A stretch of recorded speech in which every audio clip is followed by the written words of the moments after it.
Madame, Monsieur, bonjour et soyez les bienvenus dans cette salle, belle salle de convivialité au Musée national de Yaoundé, à l'occasion donc de la masterclass qui va être organisée, qui a été organisée par Tel&B, notre association Tel&B Africa, et qui sera menée par notre invitée d'honneur, Madame Ramatou Keïta, à la suite des sessions de Ciné-Club qui ont eu lieu il y a quelques jours.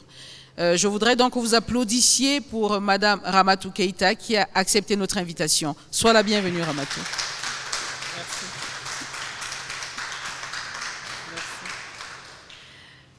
Madame Ramatou Keïta est là depuis quelques jours. On a eu 2 sessions, on a eu 2 journées de projection de ses films. Elle a échangé avec les uns et les autres. Après son film Alessi, on a vu également son film Jinaïra, le court-métrage, et elle a échangé avec les jeunes. Aujourd'hui, pour la 3e session, pour la 3e journée, en fait, nous allons essayer de l'écouter, nous raconter son expérience parce qu'elle est vaste.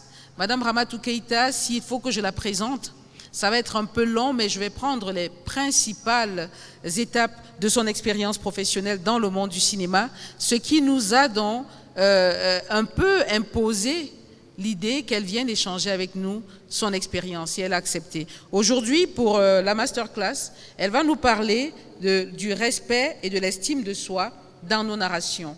Et c'est l'une des choses qui lui tiennent à cœur. Madame Ramatou Keïta est née au Niger. Elle a fait ses études de philosophie et de linguistique à Paris. Et elle a commencé à se faire connaître comme journaliste et à collaborer avec beaucoup de médias français et européens. Elle est la première journaliste africaine, diaspora inclus, à apparaître sur les écrans de la télévision en France et également la première à avoir reçu de grosses distinctions, le prestigieux 7 d'or, avec l'équipe de l'émission qu'elle présentait, l'Assiette anglaise, le magazine de la rédaction de France 2. Elle est devenue une des femmes les plus en vue du cinéma africain, avec son premier long-métrage Alessi, plusieurs fois primé et premier film nigérien en sélection officielle au Festival de Cannes et à la Berlinale. Son dernier long-métrage de fiction, plusieurs fois primé également, est retenu pour la course aux Oscars en 2019 dans la section « Le meilleur film en langue étrangère ». Nous allons voir un bout tout à l'heure. En 2017, avec Jinaïra, Ramatou Keïta a décroché un prix inscrit au palmarès officiel du FESPACO, meilleure image, la prouesse qui a échappé au cinéma nigérian pendant 42 ans. En 2018, elle a fait partie des 82 femmes triées sur le volet ayant monté sur le tapis rouge du Festival de Cannes avec le collectif 50-50 pour revendiquer l'égalité salariale dans l'industrie du cinéma. En 2020, son film Jinaïra, The Wedding Ring, nous allons voir l'extrait tout à l'heure, est classé parmi les 10 meilleurs films africains de ces 10 dernières années. Elle est régulièrement invitée pour des conférences et des masterclass dans le monde. Nous avons eu la chance qu'elle accepte d'être aujourd'hui avec nous. Applaudissez pour elle.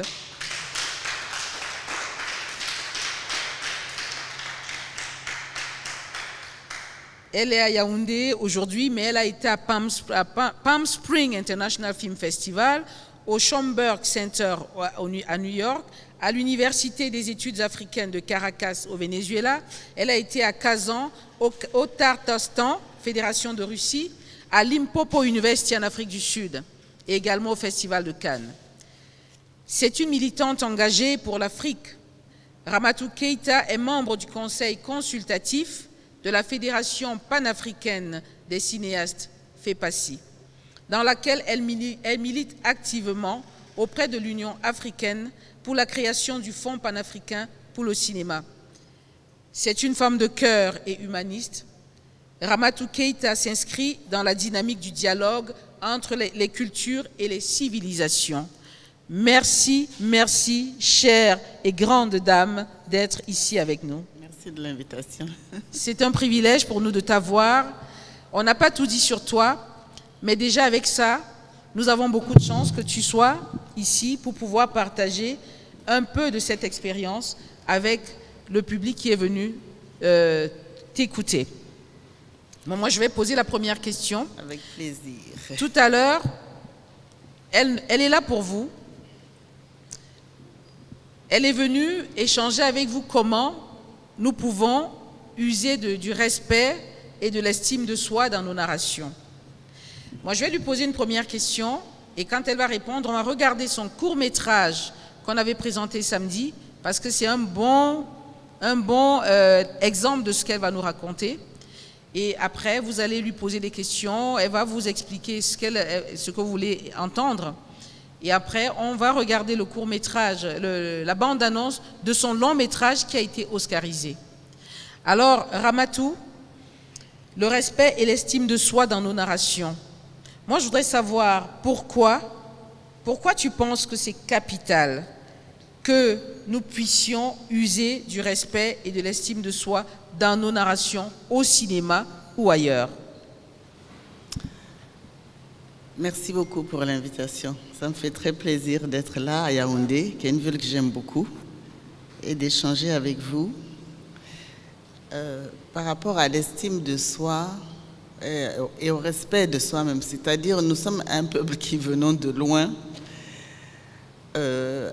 Nous avons vécu des drames depuis, on va dire même presque 1000 ans. Des drames horribles, des crimes contre l'humanité, et tout le temps, et à chaque fois. Et vous savez, pour dominer l'autre, celui qui veut dominer a besoin de le rabaisser, de le mépriser, pour dire que, d'abord pour se donner bonne conscience, et pour dire que, voilà, cette personne ne vaut rien. Et même ce qu'avait dit une fois Christiane Taubira quand elle était attaquée de façon raciste, elle disait « On nous refuse l'appartenance à la race humaine, puisqu'on l'a grimée comme un singe. » Donc c'est comme si elle appartient à la race, que nous on appartient à la race des animaux. Or tous ces peuples viennent de nous, hein. C'est-à-dire c'est quand même de nous qu'ils viennent. Et tout ce qu'on a pu retenir, engranger psychologiquement, même socialement, historiquement, se retrouve même dans notre quotidien. Nous-mêmes, on a tendance à nous rabaisser, à penser du mal de nous-mêmes, à dire que quand c'est africain, ça ne marche pas, à dire, ben oui, voilà. Donc, à ne pas avoir de respect pour nous-mêmes, à ne pas nous aimer nous-mêmes. On a tendance à cela, mais en plus, on est très fort parce qu'il y a des peuples qui ont disparu pour moins que ça.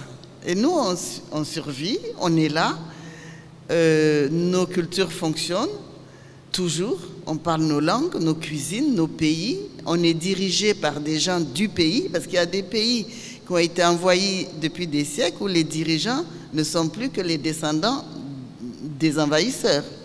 Même si il arrive que ce soit de très bons dirigeants, démocrates et tout. Mais en tout cas, que les natifs du pays ont toujours du mal à avoir accès au pouvoir. Il y a des pays comme la Bolivie, par exemple, où la première fois qu'un natif de pays a été chef d'État, c'est Morales, il y a moins de 10 ans ou à peine 10 ans. Donc, malgré tout cela, on existe. Mais il est très important qu'un peuple ait de l'estime pour lui-même. Il est très important qu'un peuple ait du respect pour lui-même. Et puis qu'il aille visiter son histoire. Vous savez, il y a des chefs d'État qui ont dit que l'Afrique n'est pas rentrée dans l'histoire. Je pense que c'est...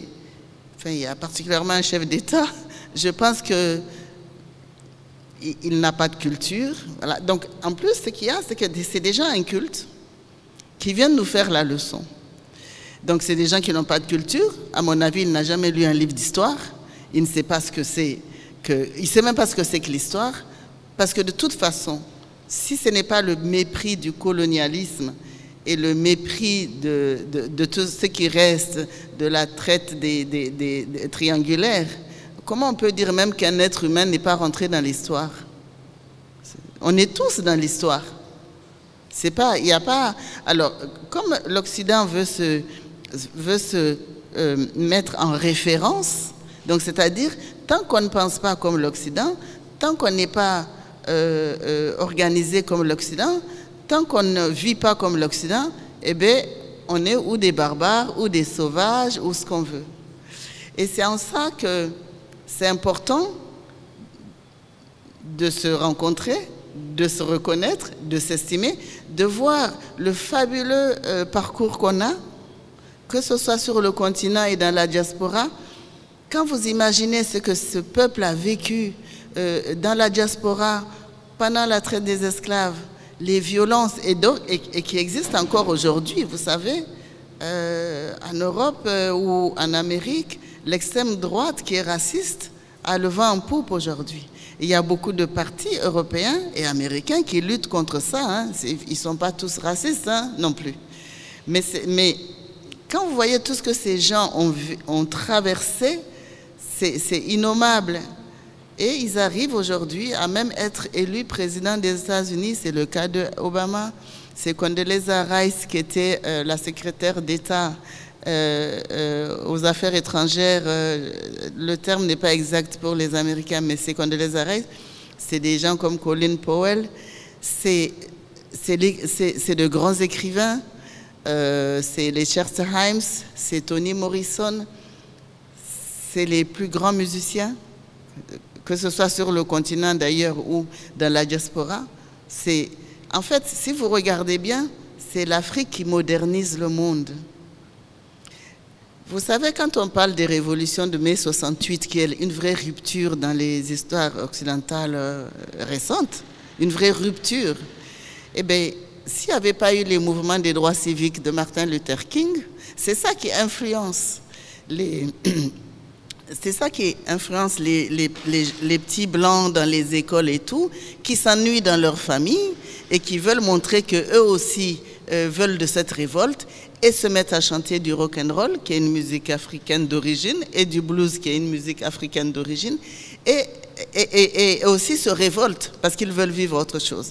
Mais quand on fait l'historique, personne ne fait, enfin personne, en tout cas moi j'en connais pas, mais j'espère qu'il y en a surtout parmi les historiens américains, ne fait le lien entre les mouvements des droits civiques, des Luther King Jr. et des Malcolm X et tout ça, avec les grandes révolutions qui ont eu lieu, les ruptures de la jeunesse pour mai 68 en Europe, par exemple. Et quand je dis l'Afrique a modernisé le monde, voilà, donc ça c'est le monde moderne, ça arrive de ces révoltes-là. Et puis, de toute façon, et quand on commence à mettre les choses à l'endroit aussi, ils disent, ah, on fait de l'afrocentrisme. Donc, pour eux, l'Europe, c'est le centre du monde, c'est pas de l'eurocentrisme. Mais dès qu'on commence à dire, ah, monsieur, s'il vous plaît, peut-être bien que l'Égypte se trouve sur le continent africain et que la civilisation d'Égypte antique était une civilisation africaine native d'Afrique, que les pyramides sont d'Afrique. Il n'y a pas de pyramides, enfin, il y a eu des pyramides maintenant en Amérique du Sud. Et d'ailleurs, par les traits des sculptures et tout, on est en train de faire des recherches pour voir si ce n'est pas les Africains étant partis d'Égypte antique qui ont construit ces pyramides. Bon, c'est toute une recherche. Mais dès qu'on se met, nous, à visiter et revisiter notre histoire de notre point de vue, tout d'un coup, on dit que c'est des partis pris, c'est l'afrocentrisme, ou bien c'est voilà, quelque chose comme... voilà. Et donc, et ça c'est important de voir tout ce qu'on a traversé et notre force et notre puissance de survivre aujourd'hui et de se nourrir de ça. C'est ça le respect, l'estime de soi et de le raconter dans nos histoires, de le raconter dans la narration. Vous voyez, quand vous voyez un film, il y a un film que j'aime beaucoup, l'acteur principal c'était Harrison Ford, qui s'appelle Witness. Donc c'est un fait divers qui se passe dans une communauté fermée aux États-Unis, cette communauté religieuse qui est complètement fermée où personne va là-bas, ils vivent comme il y a 300 ans, et les Mormons. Et il va faire une enquête chez les Mormons, lui et la police fédérale. Mais il faut voir quand ils arrivent, le respect qu'ils ont des Mormons. Ils ne disent pas c'est des barbares qui vivent comme il y a 3 siècles, non. Ils respectent les gens, ils respectent leur culture, ils essaient de comprendre. Et avant de décrypter tout ce qui s'est passé, les Mormons, chez eux, il y a la polygamie. Donc lui, le blanc qui arrive d'ailleurs, de la ville ou de New York ou de Los Angeles, il arrive chez les Mormons, il découvre la polygamie. Il ne dit pas c'est des barbares qui ont la polygamie, il essaie de comprendre. Parce que les gens ont leurs coutumes, ils ont leurs traditions. On peut être pour ou contre, mais on peut le décrire avec respect. Et si on ne se respecte pas, eh bien, on ne peut rien faire. Et je trouve que dans ce qu'on raconte de nous-mêmes, très souvent, et que ce soit dans la littérature, que ce soit dans le cinéma, même dans la musique, et même dans les séries qu'on voit, il y a beaucoup de mépris pour nous-mêmes. Surtout, et puis même dans les sketchs. Vous voyez, les sketchs, d'abord, c'est très misogyne, c'est toujours la femme qui a fait une bêtise, c'est toujours la femme qui veut de l'argent et qui est opportuniste, enfin bon, alors, on peut, parce que les sketchs, c'est vrai qu'il faut forcer les traits pour faire rire, et qu'une blague, si c'est pas méchant, c'est pas drôle, mais quand c'est systématiquement comme ça, on se dit on est peut-être un peu malade. Et voilà pourquoi je pense que c'est important. Et c'est ce que je fais dans mon travail. Mais je le fais sans forcer. Parce que je le fais parce que c'est comme ça que je me sens. Parce que c'est comme ça que j'ai grandi. Et que je rends hommage aussi aux cultures qui m'ont nourri. Parce que pour que j'ai été éduquée dans un pays, un pays comme le mien, qui se trouve dans le Sahel, le Niger, pour qu'on me transmette des valeurs qui font que je traverse aujourd'hui le monde entier, malgré la haine, malgré le racisme, malgré le rejet, que je suis là, debout, là, devant vous. Enfin, là, je suis assise, mais je peux être debout. Eh bien, ces cultures sont vraiment extraordinaires. Moi, ces cultures, je leur rends hommage parce que sans ces cultures-là, je ne serais pas là. Et donc, c'est des cultures qui m'ont appris à transcender la méchanceté, à transcender la haine, même dans la famille, parce que même dans votre famille, parfois, parce qu'ils considèrent que vous réussissez, vous pouvez avoir des problèmes. Mais tout ça, nos cultures nous l'apprennent, nos cultures nous enseignent. C'est pour ça qu'il est important aussi de respecter les aînés, d'écouter les aînés, parce que nous, on est des cultures de transmission. Voilà. Nous, on n'est pas des cultures de rupture. On transmet. Et quand on va se mettre à rompre, on aura vraiment un problème. Et je pense que ça commence. On voit bien maintenant des gens plus jeunes qui n'ont pas de respect pour les parents, pour l'enseignant, pour quelqu'un de plus âgé. Et ça, si on ne fait pas attention à ça, peut-être notre perte commencera là. Parce qu'on a besoin de transmission. On a besoin que les expériences se transmettent. Moi, ce que je viens vous dire là, moi aussi on m'a transmis. Et j'espère qu'on continuera de me transmettre. C'est ça qui fait grandir. Mais avant qu'on ne projette ce film, ce court-métrage qui nous montre exactement comment tu mets ça en pratique, moi je voudrais savoir à quel moment il y a eu le déclic. Toi qui présentais sur des chaînes occidentales, sur des chaînes françaises, qui vivait à fond l'actualité, la vie française. À quel moment il y a eu le déclic pour que tu te dises, je vais commencer à faire des films pour vraiment raconter qui nous sommes? Alors, j'ai vécu en France, je vis toujours moitié en France, moitié au Niger, mais je n'ai jamais vécu à fond la vie française. Je viens d'une culture encore une fois très forte et je vis à travers ma culture. La culture française, c'est un emprunt. C'est quelque chose qu'on apprend dans les écoles, on apprend à parler le français, on fait des études en français. C'est une culture d'emprunt. Je ne vis pas comme un Français. Je ne peux pas d'ailleurs vivre comme un Français ou une Française. Je ne le suis pas d'éducation. Je ne suis pas d'éducation. Donc, et d'ailleurs, si vous voulez, parfois sur Internet, on trouve des émissions ou des extraits d'émissions que j'ai présentées ou des chroniques. Moi, je suis toujours partie de mon point de vue. Parce que moi, je suis ma référence. Je suis née, j'ai grandi dans un pays où je suis la majorité. Donc, c'est les autres qui sont différents. Moi, je suis normale, c'est les autres qui sont différents. Donc, et d'ailleurs, c'est ce point de vue qui intéressait Bernard Rapp, qui est mort il y a quelques années maintenant, paix à son âme, que lui m'a engagé pour travailler avec lui dans l'Assiette anglaise, cette émission qu'il avait créée et qui était un magazine de la rédaction de France 2. C'est ça qui l'intéressait chez moi. Le fait que j'ai un regard différent d'eux. Quand on avait une conférence de rédaction, par exemple, ils avaient tous à peu près la même idée et moi j'avais une idée différente. Et parfois je disais, mais peut-être que je ne comprends pas aux choses parce que moi j'ai une idée différente. Et j'ai un ami qui me disait toujours, un ami français blanc, qui me disait toujours, non, c'est parce que toi tu penses différemment. Et c'est la principale raison, c'est une des raisons. Je pense aussi parce que je maîtrisais mon travail, mes reportages, mes chroniques. Mais d'ailleurs Bernard Rapp disait, toi tu as un regard. Voilà, c'est ça qui l'intéressait. Donc je me suis jamais fondue dans la masse. Je suis toujours restée ce que je suis. Mais petit à petit, je me suis rendu compte que ce que je voulais voir de nous n'existait pas. Donc, ce que je voulais raconter de nous n'existait pas. Il n'y avait que des préjugés, des clichés réducteurs.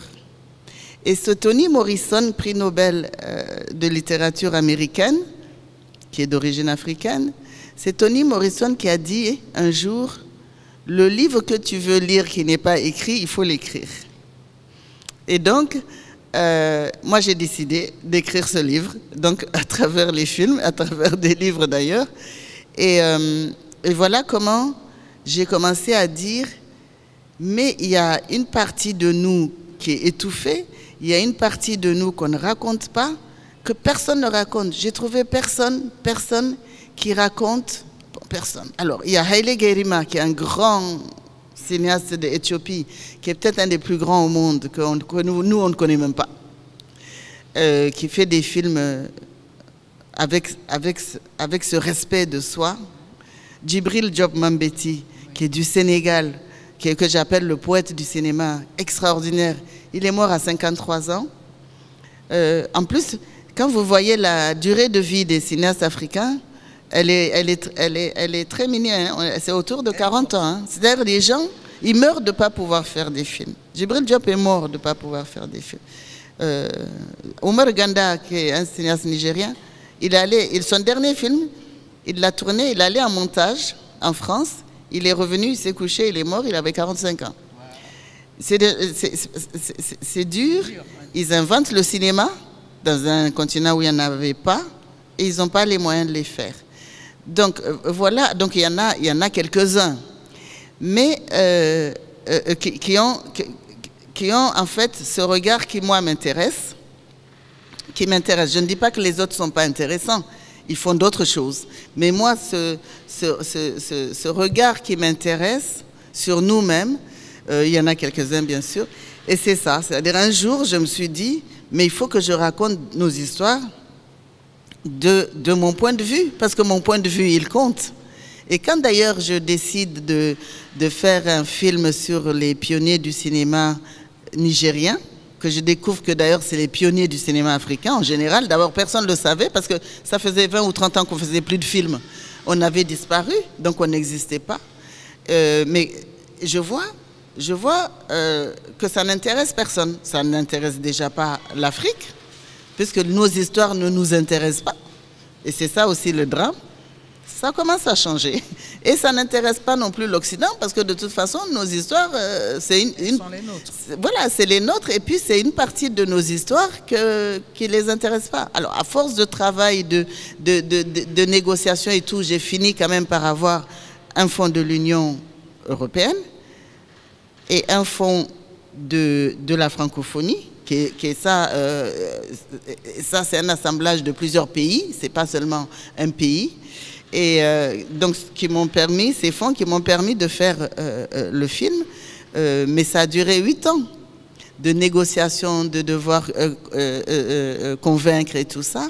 Mais maintenant que ce film existe, et c'est ce film qui a été projeté pendant le Ciné-Club il y a 2 jours, et maintenant que ce film existe, il est arraché partout, il est enseigné dans les universités américaines, il a eu un gros succès, et d'ailleurs, voilà, je suis toujours fière de dire, c'est ce film qui était le premier documentaire africain en sélection officielle à Cannes. Merci.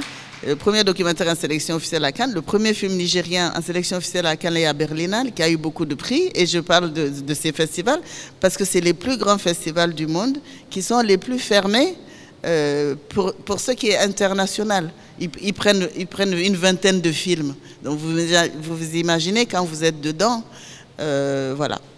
En tout cas, merci beaucoup. Répondu. Et vous le faites tellement bien, vous avez réussi, et nous allons le voir dans le premier court-métrage. C'est pas votre premier court-métrage en fait, hein, mais c'est un court-métrage qui montre vraiment comment elle est engagée dans cette voie du respect et de l'estime de soi dans nos narrations. Il faut se raconter. Et nous, ici, dans notre association, Tell and Be Africa, c'est notre cheval de bataille. Alors, nous sommes vraiment contents de t'avoir. Daniel, est-ce qu'on peut lancer Jinaira? Jinaria. Jinaria. L'alliance. Voilà, l'alliance. Jinaria. Ça, c'est en Haoussa. Oui, c'est un Haoussa. Haoussa. Mais Marie-Noël, votre langue est une langue à ton. Vous avez même du ton neutre. Vous avez les tons qui montent, qui descendent. Et puis Jinaria, vous n'y arrivez pas. Non, mais c'est que j'ai tellement peur de mal le dire que je finis par mal le dire. Jinaria.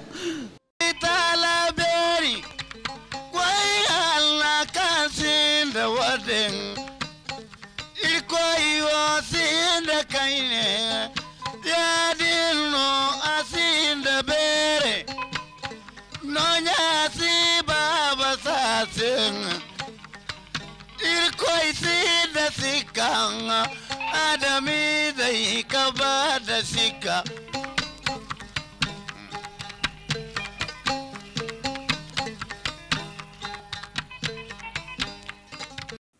Nikani bani dai bani samai wala matu hobore tali kul siga mani kaine mani bere ikul ger ko isabu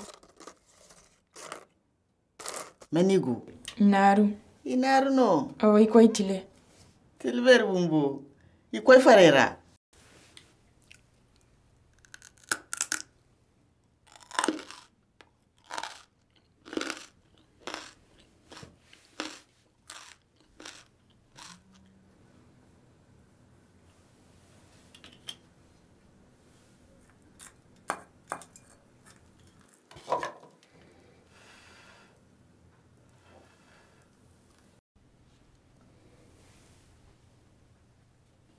aranga bacere amma jahannam gwaran bande ibilisi ilgi dimat kirgetege hijabu hansi agir bore ha tura kan ninda aranga saba kan nige nana ga gumu inda no gote burkul masma sanno har kan nige tene ya son jinnaria wo korba. Voilà, applaudissez une fois de plus pour ce beau film, Jinaira. Nous venons de parler du respect et de l'estime de soi. Et ce film, en quelques minutes, nous a montré un peu des exemples. Parce que je pense que parfois, quand on dit qu'il faut parler de soi, les gens, est-ce que c'est parce qu'on a peur? Là, en quelques minutes, tu nous as montré des symboles, pour une Française, hein, je dis bien une Française parce que tu étais en France.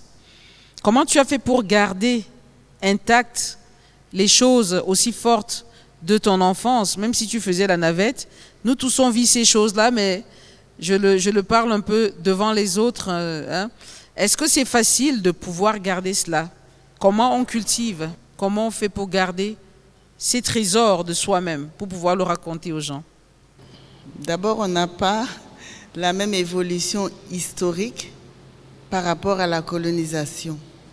Vous, les pays au bord de la mer, avez été envahis beaucoup plus tôt que nous et et la colonisation est restée beaucoup plus tard. Ça, c'est une chose. D'autre part, peut-être pour les différences culturelles, le Sahel a été beaucoup plus réfractaire à la pénétration occidentale que vous. Par exemple, hier, je discutais avec votre frère, le sportif, sur les religions. Et moi, quand j'observe le catholicisme, pour moi, c'est pareil que l'animisme. Alors que dans le catholicisme, on dit qu'il ne faut pas idolâtrer, il faut pas. Mais pour moi, qui suis de culture musulmane, et pour les protestants aussi d'ailleurs, quand on rentre dans une église catholique, il y a la Sainte Vierge sur lequel on vient faire le signe, devant lequel on vient faire le signe de la croix. Il y a la tombe d'un pape ou d'un saint ou des reliques qu'on vient prier. On met des cierges. Ça ressemble beaucoup à l'animisme. Alors, nous sommes animistes aussi, mais nous avons été islamisés. Et vous, vous êtes animistes aussi comme nous, mais vous avez été christianisés beaucoup plus. Ça, c'est une chose. D'autre part, c'est que ces cultures existent toujours. Ce n'est pas quelque chose qui a disparu. Ce n'est pas quelque chose qui a disparu. C'est moderne. C'est d'aujourd'hui. C'est-à-dire, quand je vais dans les îles, dans nos îles du côté de Tilbury, quand je vais même à Tilbury, dans mon village, on vit toujours comme ça. On a toujours ces belles calebasses, sculptées, dessinées. On a le lait, on a ce beau voile qu'elle met, qu'on appelle chez nous Tera Tera. C'est le voile de la mariée. C'est toujours le voile de la mariée. C'est-à-dire que ce n'est pas un truc ancien que j'ai rapporté pour montrer l'Afrique d'il y a 500 ans ou d'il y a 100 ans. C'est que c'est actuel et moi je vis dedans. Et aussi, je suis ici issue de la, je pense, la plus ancienne dynastie du Sahel. Et je suis héritière de beaucoup de... Donc je suis d'une famille aristocratique. Héritière de tous ces empires, de l'empire Songhai, de l'empire du royaume du Mandé et l'empire du Mandé, des États Peul du Massina. Donc moi, on m'a inculqué cette culture. Et moi, j'ai été élevée à l'ancienne. Donc que je vive en France, à New York ou je ne sais pas où, sur Mars, ma culture, elle est là. Et c'est ça que je trouvais qu'on ne racontait pas, que je ne trouvais pas dans nos films. À part ceux que j'ai cités, mais je ne connais pas tous, mais c'est les principaux. Et c'est ça que j'ai eu envie de raconter. Et aussi de raconter cette beauté. L'Afrique regorge de beauté. Et nous, on est incapables de montrer la beauté de notre continent. Tout ce qu'on montre, c'est la misère, c'est la guerre. Alors, je ne dis pas qu'il n'y a pas de misère et de guerre, hein. Parce que d'ailleurs, quand je fais ce film sur les pionniers du cinéma africain, il y a tout un côté où il y a de la misère, où ils ont du mal, où ils se battent. Mais c'est montré avec respect, c'est montré avec amour. C'est des gens dont je me souvenais petite, qui avaient disparu. Et je suis allée les chercher. D'ailleurs, si je ne les aimais pas, je n'aurais pas fait de film sur eux. De toute façon, moi, si je n'aime pas quelqu'un, je ne fais pas de film sur lui. Mes films ne sont pas polémiques. Il n'y a jamais de conflit. Alors, je viens aussi d'une culture où on n'aime pas les conflits. Dans les cultures Peul, en tout cas, à l'ouest de vous, parce que vous êtes plutôt la partie de l'est des nomades de Peul, des cultures Peul, le châtiment corporel n'existe pas. On ne sait pas c'est quoi frapper. On frappe ni un enfant, ni un adulte, ni une femme. Ça n'existe pas dans nos cultures. Alors, je ne dis pas qu'avec certaines influences, que ça n'existe pas maintenant, parce qu'il y a des voisins à nous qui le pratiquent. Par exemple, les Bambara. D'ailleurs, eux, ils disent qu'on est mal éduqués, parce que eux, pour éduquer un enfant, il faut le frapper. Comme les Yoruba sont très sévères avec les enfants. Et ils disent toujours que nous, on est des enfants mal éduqués parce qu'on ne nous frappe pas. Parce que nous, on se gonfle dans la ville en jouant avec les enfants, en disant « mon père m'a jamais frappé, ma mère m'a jamais frappé ». Donc le châtiment corporel n'existe pas. Donc qui va raconter qu'il y a des gens sur le continent africain où le châtiment corporel n'existe pas? Et puis cette violence physique, ça existe dans le monde entier. Ça existe partout. Les gens qui frappent leurs femmes, il y en a en France, il y en a au Portugal, il y en a en Espagne. Et d'ailleurs, c'est des pays où on déplore, chaque mois, il y a 4-5 féminicides. C'est dans les journaux qu'on tue une femme parce que c'est une femme, parce qu'elle a refusé, voilà. Et donc, il faut le raconter. Mais il n'y a pas que ça. Donc moi, ce qu'on ne raconte pas, c'est ça que moi j'ai décidé de raconter. Et j'espère que ça va suivre. Et quand je parlais de châtiment corporel qui n'existe pas, mais dans des cultures peules de chez nous, élever la voix, c'est un scandale. Parce qu'on doit se maîtriser. Parce que la bonne éducation, c'est quelqu'un qui est maîtrisé, qui est respectueux. Élever la voix. Il y a des femmes peuvent quitter, divorcer, parce que le mari a élevé la voix sur lui. Et d'ailleurs, c'est dans mon film Zinaria, le long métrage, où je raconte ça. Donc moi, cette beauté, vous voyez les accessoires. Ce voile de mariage, quand elle met au moment où elle tombe, vous ne le connaissez pas. Vous ne connaissez pas. Ça s'appelle Terra Terra. On met des mois à le faire. Et les tisserands qui le font, ça se transmet de père en fils. Et c'est en train de disparaître. C'était très beau, c'était très beau. Moi, il y a beaucoup de questions, mais je vais passer d'abord la parole à la salle. Vous avez vu un film, on parle du respect, de l'estime de soi dans nos narrations, dans nos films. Après avoir vu celui-là, est-ce que quelqu'un a une question à lui poser? Vous lui demandez tout ce que vous voulez savoir, elle est là pour vous. Oui, Steve. Steve, vous pouvez passer le micro dans la salle. Steve. Bonsoir, madame. Lève-toi comme ça, on va te voir et Désolé. tu te présentes. Oui. Bonsoir, je m'appelle Kamde Steve, je suis scénariste et jeune auteur-réalisateur. Jeune débutant ou jeune dans l'âge? Non, pas dans l'âge. Débutant. Je fais encore, j'essaie de travailler encore ma grammaire. Ok, déjà félicitations. Je tiens à félicitations pour cette magnifique œuvre et félicitations aussi pour votre magnifique carrière. J'ai une question déjà qui me taraude, c'est que je suis passionné par les noms africains. Par les noms. J'essaie de rechercher. Généralement, il y a des significations qui sont. Et j'ai un problème parfois lorsque je vais dans la zone musulmane ou en Afrique de l'Ouest. C'est assez proche toujours du musulman et du monde arabe. Or, je me rends compte qu'il y a généralement un autre patrimoine qui est parfois magnifique. Par exemple, les contes, même ici, qui sont parfois très, très magnifiques, mais c'est difficile d'aller rechercher à la source, plus avant aussi cette colonisation musulmane qui a existé. Parce qu'il y a la colonisation occidentale, mais il y a aussi cette colonisation musulmane. Maintenant, je voudrais savoir où est-ce que vous vous situez en face de tout cela? Parce qu'il y a ce côté occidental et il y a ce côté musulman qui est resté pendant des siècles. Mais il y a eu aussi des cultures avant cela. Comment est-ce que vous vous situez entre ces trois échelles?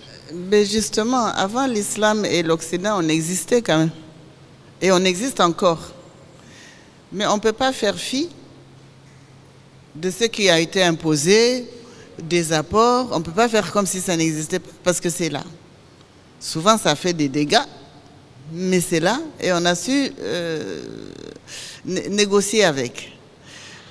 Pour les noms, vous remarquerez que moi, dans mes films, tous les noms, aucun nom n'est ni chrétien ni musulman.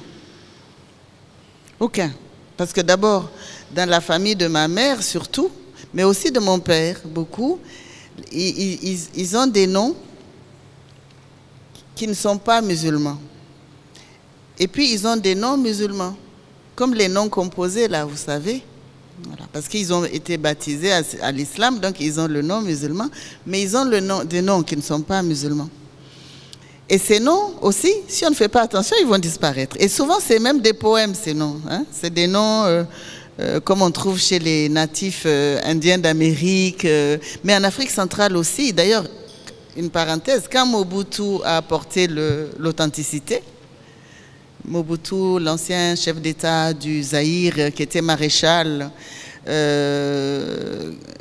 a été un dictateur d'ailleurs, Mais je dis tout le temps aux Congolais, il ne faut pas jeter le bébé avec l'eau du bain, parce qu'il a fait des choses positives comme l'authenticité. Il est retourné prendre, il a imposé que chacun ait son nom d'origine. Et on découvrait que ces noms d'origine, parfois, c'était de vrais poèmes.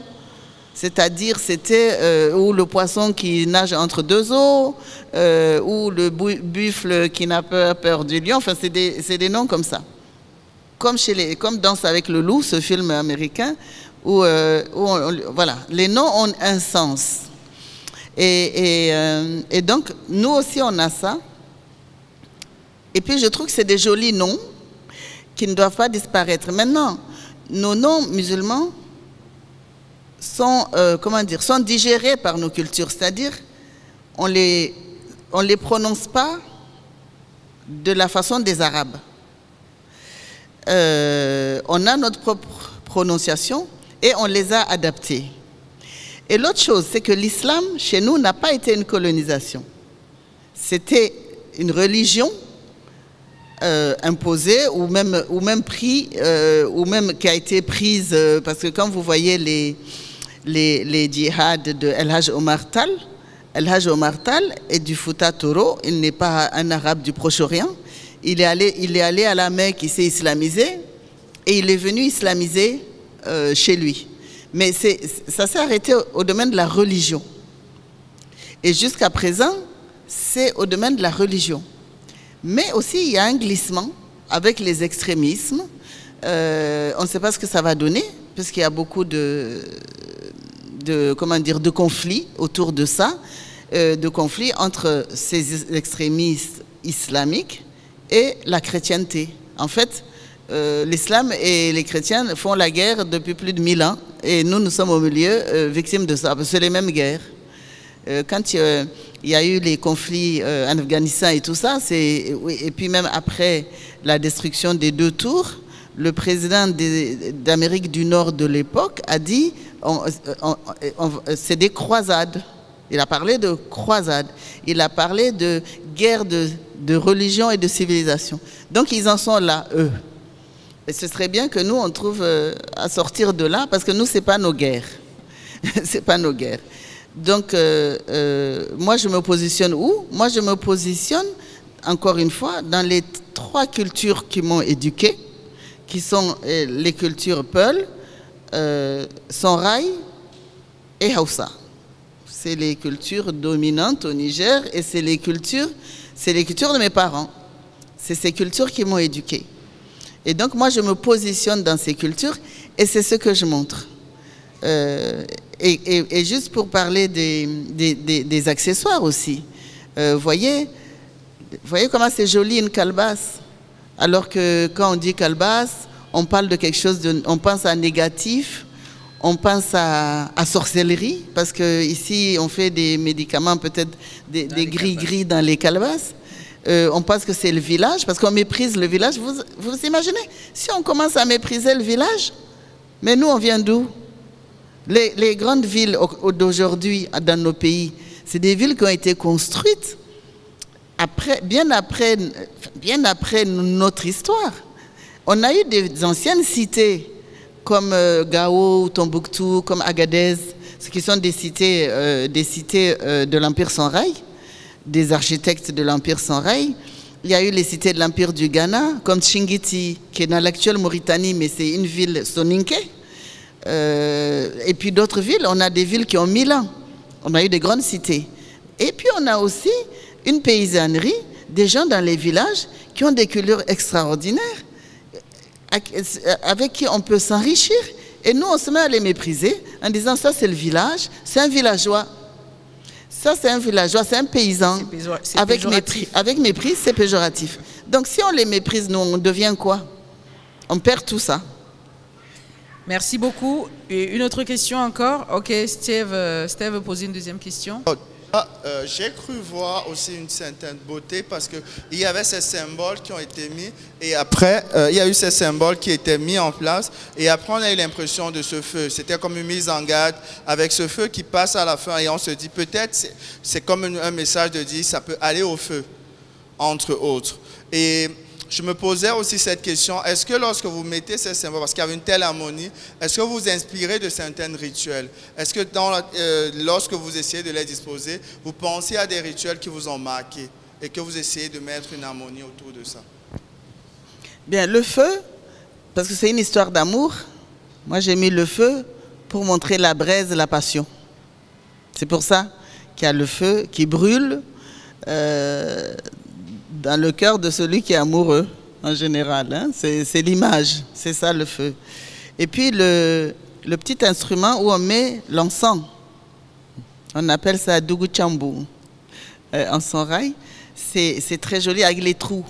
Donc on met de la braise, on met un peu d'encens, et puis c'est ce qui rafraîchit les maisons, c'est ce qui apaise les esprits, et c'est ce qui aussi, quand il pleut quand même, parce que chez vous c'est humide finalement peut-être toute l'année, nous c'est à peine 2 mois dans l'année, et quand c'est humide, on les passe dans les chambres, ça assèche les chambres.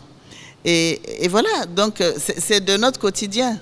Et par rapport aux esprits d'ailleurs, quand la femme qui joue le marabout, qui est donc, voilà, la femme qui joue le marabout. C'est toi. Parce que tu as dit de laisser qu'ils voient s'ils m'ont reconnu. Vous l'avez reconnu, non? C'est une belle actrice. Donc la femme qui joue le marabout, quand elle dit, je vais appeler mes gens, je vais appeler les esprits. Et je ne sais pas si ça vous a frappé les musiques que j'ai mises. Il y a l'appel du muezzin. Il y a l'Ave Maria de Gounod, il y a un petit bruit des coris. Parce que pour ceux qui sont animistes, un Dieu de plus, c'est un Dieu qui vient protéger. Enfin, ils ne rejettent pas les dieux. C'est le monothéisme qui rejette tous les dieux, sauf son Dieu. Mais les animistes, eux, plus il y a de Dieu, et mieux on se porte. Voilà. Donc quand il dit, je vais appeler les esprits, moi, je le montre, et c'est en ça que la musique est très importante dans un film. Même si vous n'avez pas compris, c'est là. C'est-à-dire, j'apporte les musiques de tous ces esprits. C'est pour dire aussi que peut-être il faut laisser les gens prendre les religions qui les intéressent, dans lesquelles ils se sentent bien. S'ils sont chrétiens, musulmans, s'ils sont animistes, s'ils sont bouddhistes, enfin on a un seul Dieu. D'ailleurs, toutes ces religions reconnaissent qu'il y a un seul Dieu, parce que chez les animistes aussi, il y a un seul Dieu. Hein. Après, c'est les esprits qui sont le relais, qui vont être le relais avec le Dieu suprême. Alors, pourquoi on se fait la guerre? Pourquoi on se tue? Je pense que ce n'est pas à cause d'un Dieu, les gens ont d'autres prétextes pour faire la guerre. Et là, est-ce que l'utilisation des langues, le fait que tu veux que tous tes films soient en langue nationale, en langue de chez toi, c'est une manière de transmettre à tout le monde ta culture. Est-ce que la langue a une place aussi forte? Bien sûr. D'abord, la langue, c'est une philosophie de la vie. Une langue, c'est une vision du monde. Quand vous rentrez dans une langue, les langues ne se ressemblent pas. D'ailleurs, quand on traduit, on ne peut pas faire du mot à mot. On fait que de l'adaptation. Et quand vous parlez plusieurs langues, vous parlez et puis vous dites, ah, dans telle langue, on dirait ça. Et après, vous le traduisez. Parce que dans telle langue-là, l'expression est la plus proche de ce qu'on ressent. Et aussi parce que, bon, d'abord, ces langues, je les trouve particulièrement belles. Et parce que nos langues sont belles. Toutes les langues ne sont pas belles. Hein. Il y a des langues qui ne sont vraiment pas jolies à l'oreille. Qui ne sont pas jolies à l'oreille. Il y a des langues qui sont chaloupées. Là, pour ne pas faire de jaloux, je vais citer ni les vôtres, ni les nôtres. Mais voyez, quand vous entendez le lingala, comment c'est joli. Le monde entier, personne ne peut dire que cette langue n'est pas belle. C'est-à-dire, c'est une langue qui appelle à la danse, qui appelle à la chanson, qui appelle à l'amour. D'ailleurs, ils chantent que des chansons d'amour. Nalingiyo, Mama Nangai, machin, tout. Et toute l'Afrique, et puis le monde, c'est mis à...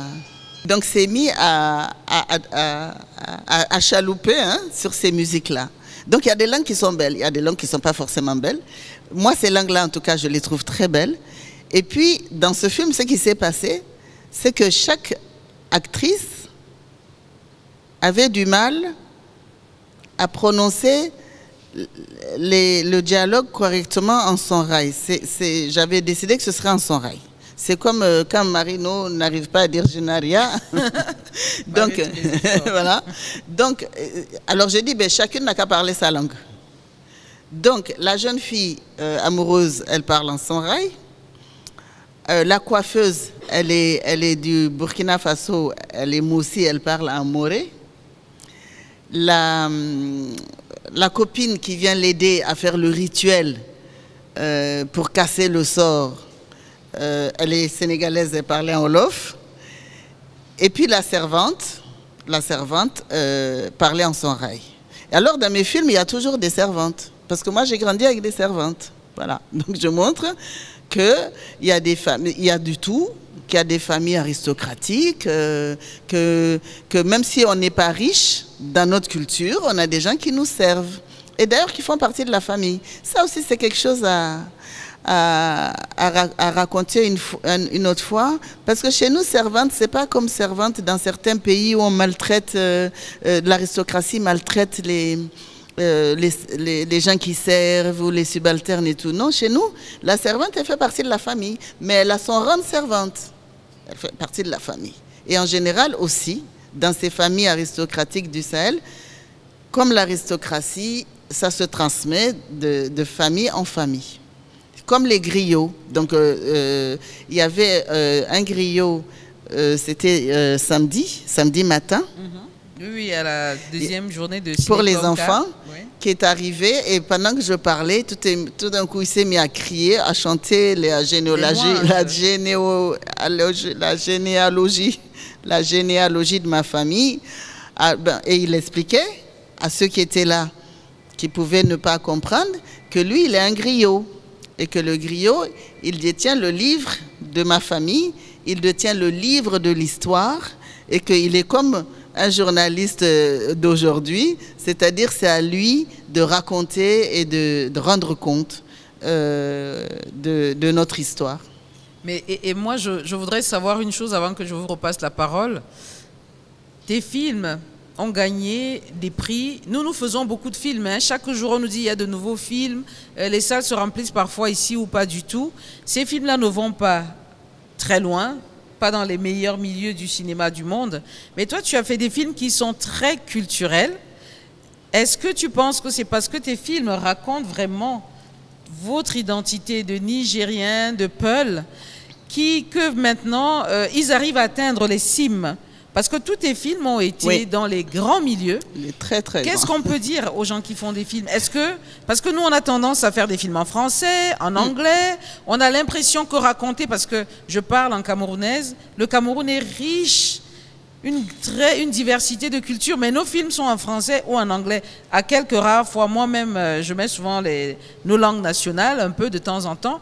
Mais est-ce que le fait que toi, tes films aient atteint les cimes des grandes institutions du cinéma, c'est parce que tu as su montrer ta culture et peut-être nous dire comment on peut faire pour nous aussi rentrer là-dedans complètement? Oui, je peux dire que je ne crois pas qu'il y ait beaucoup d'entre nous dont les films sont allés aussi loin dans les plus grands festivals et primés aussi loin que les miens. Non mais félicitations, merci. C'est très fort. Merci. Merci. Et ça, j'en suis consciente. Et je dis, bon, je suis dans la qualité et pas dans la quantité. Et de toute façon, la production qui me suit, c'est une production au Niger qui n'est pas une très très grande production et qui ne peut pas atteindre le monde entier. Et donc nous, dès que c'est pris dans un seul festival, on ne bouge plus, c'est eux qui viennent nous chercher. C'est eux qui viennent dire, on veut... Palm Springs nous a appelés pour enfin, tous ces... La première mondiale, c'était à Toronto, qui est le plus grand festival d'Amérique du Nord et même du Sud. La première mondiale, et après, tous les autres festivals sont venus nous chercher. Et alors, je pense que certainement, l'authenticité paye. Et bien sûr que je n'essaie pas de copier qui que ce soit. Je n'essaie pas de copier le cinéma américain, ni un autre cinéma. Et le cinéma américain, qui est pour moi, et je crois pour tout le monde, le plus grand cinéma du monde, on ne va jamais atteindre Cimino, Spike Lee, Marlon Brando. Enfin, voilà, il faut rester un peu à sa place, quoi. Donc, ce n'est pas la peine de leur courir après. Mais par contre, si on raconte nos propres histoires de notre point de vue, on peut être aussi fort, même plus fort. Mais si vous courez derrière l'autre, vous allez toujours être en deçà. Vous allez être le copieur. Ça, c'est une chose. L'autre chose, je pense qu'il ne suffit pas non plus de raconter nos histoires de notre point de vue pour que ce soit, pour que ça aille aussi loin. Maintenant, ce que je peux dire, peut-être que je ne sais faire que des chefs-d'œuvre aussi. Non, mais tu es déjà une grande cinéaste. Peut-être que je sais faire que des chefs-d'œuvre. C'est bien, c'est déjà bien. Parce qu'à chaque fois, on me dit c'est un chef-d'œuvre et j'étais très émue à la fin du ciné-club, qui était, c'était jeudi. Vendredi. C'était vendredi. J'étais émue par la réaction des gens qui étaient émus. Il y en a qui étaient aux larmes et ils disaient c'est un chef-d'œuvre, c'est un chef-d'œuvre. Et pour moi, la première fois que ce film a été projeté, c'était au Festival de Cannes. Avant que ce soit, c'était d'abord en vidéo. Donc c'était une autre version. Et la première fois que ça a été, c'était dans le pavillon de l'Union européenne, qui avait pris 2-3 films à montrer à leurs partenaires pour montrer les genres de films qu'eux, ils finançaient. Donc, je suppose qu'ils ont pris les meilleurs. Les gens sont sortis en pleurant et en riant. Et j'ai dit, alors, j'ai dû faire un chef-d'œuvre. Parce que, pour moi, un film, ça doit apporter de l'émotion. Ça doit faire rire, ça doit faire pleurer. J'adore Charlie Chaplin parce que les Charlots, on pleure, on rit. Et j'ai dit, mais j'ai atteint presque Charlie Chaplin dans ce film, hein, pas dans les autres. On verra bien, on verra bien si je continue à maîtriser cet art, mais de mon point de vue. Je pense aussi qu'il faut faire confiance en soi. Il faut faire confiance en ce qu'on veut raconter. Il ne faut pas dire, mais ils ne vont pas aimer. Mais on s'en fiche que qui que ce soit aime. Vous racontez votre histoire. Après, si on aime, tant mieux. Si on n'aime pas, tant pis. Mais vous allez vouloir vous fondre dans des structures, dans des narrations, que si ça ne marche pas, d'ailleurs qui marcheront petit ou pas assez, et vous ne comprendrez pas. Or, si vous faites vraiment ce que vous avez envie de faire, vous allez jusqu'au bout, ben, si ça ne marche pas, ben, vous saurez pourquoi. Au moins, vous êtes allé au fond. Et il ne faut pas avoir peur non plus. Vous savez, il y a des chefs-d'œuvre qui sont passés à côté. Et il y a des films comme La Porte du Paradis de Cimino, que quand c'est sorti, mais ça a été décrié aujourd'hui, 20 ans après, mais maintenant ça fait peut-être 40 ans ou 50 ans, que c'est considéré qu'un des plus grands films du monde. Mais il y a des gens qui sont en avance sur leur temps. Il fustigeait aussi la société américaine blanche, esclavagiste, etc. Peut-être que l'Amérique ne voulait pas avoir cette vision sur elle-même et donc ils ont boycotté le film et les critiques étaient mauvaises. Il y a de tout ça. Donc quand on crée, moi c'est mon point de vue, maintenant il y en a qui peuvent avoir d'autres stratégies. Mais quand on crée vraiment, et moi c'est ce que j'aime faire, c'est faire vraiment comme j'ai envie, comme je le sens, comme je veux transmettre et ne pas chercher à plaire à qui que ce soit. Et finalement, vous voyez, ça plaît à beaucoup, ça plaît même à tout le monde. Ça plaît vraiment. Et je voudrais également relever ici ta profonde culture générale. Donc, tu as une vaste culture générale. Est-ce que c'est pour ça aussi? Parce que je pense que tout le monde voudrait pouvoir faire des films. On le dit souvent, il faut se raconter. Nous, on dit Tell and Be Africa, raconte-toi et existe. Mais toi, tu as une telle culture générale que je pense que ça te permet aussi de pouvoir trier. Quand tu as beaucoup de choses, tu peux facilement sélectionner le meilleur. Est-ce que tu en appelles aussi à tous ceux qui veulent faire des histoires ou alors de se cultiver? Parce que toi, tu ne parles pas que de toi. Tu parles de tout. Oui, je crois que c'est une force aussi, ça. Je pense en tout cas que pour le cinéma, Il faut un minimum de culture. Déjà, il faut une culture cinématographique. Et ce qui nous arrive sur le continent africain, à part 3 ou 4 pays, qui est une vraie catastrophe, c'est qu'on n'a plus de salles de cinéma. Donc on ne peut plus voir de films, on ne peut plus analyser des films, regarder, voir ce qui se fait ailleurs. Et moi, je vais vous dire une chose. Moi, je n'ai pas fait d'école de cinéma. Hein. Moi, je n'ai pas fait d'école. Moi, je suis une universitaire. J'ai fait des études de philo et de linguistique en France. Je n'ai pas fait d'école de cinéma. Je me rêvais chercheuse. Puis le hasard a fait que j'ai fait autrement. Mais finalement, après, avec ce que je fais, j'ai dit, ben, c'est aussi de la recherche. C'est de la recherche. Oui. Et donc, mais j'ai appris le cinéma en allant au cinéma. Voilà. J'ai appris le cinéma en allant au cinéma. Il y a plein de grands cinéastes qui ont appris au cinéma en allant au cinéma. Scorsese raconte que lui, il passait son temps dans les salles de cinéma. Il a appris le cinéma là. Et nous, on n'a plus de salle de cinéma. Donc, et puis, un film se voit dans une salle. Alors, une fois qu'on l'a vu dans la salle, on peut regarder sur sa télé parce qu'on sait qu'on l'a vu. Parce qu'il y a plein de détails qui nous échappent quand c'est plus petit, d'une part. On peut aussi dire, bon, des films que je considère que je ne voudrais pas me déplacer pour ça, je peux le voir à la télé quand il passe. Mais il y a des films, il faut le voir dans une salle. Il faut se déplacer. Il faut le voir avec des gens. Il faut échanger les regards. Il faut analyser. On peut, voilà, un film, c'est pas comme être chirurgien où il faut apprendre vraiment pour opérer quelqu'un. Un film, c'est comme pour le journalisme. Il y a des métiers comme ça qui s'apprennent sur le tas. Mais si on n'a pas de salle de cinéma pour voir des films, pour voir nos films aussi, parce que nos films sont vus partout sauf chez nous, puisqu'on n'a pas de salle. Vous voyez le drame qu'on vit. Et donc, comment faire pour que l'apprentissage qui peut se faire dans les salles continue? Ben, il faut rouvrir les salles. Et c'est pour ça aussi que notre cinéma s'appauvrit. Et puis que ça devient des séries. Les séries, c'est très bien, hein? Il faut faire des séries. Mais il faut aussi faire des films, parce que ce n'est pas la même chose. C'est pas le même engagement, ce n'est pas le même travail.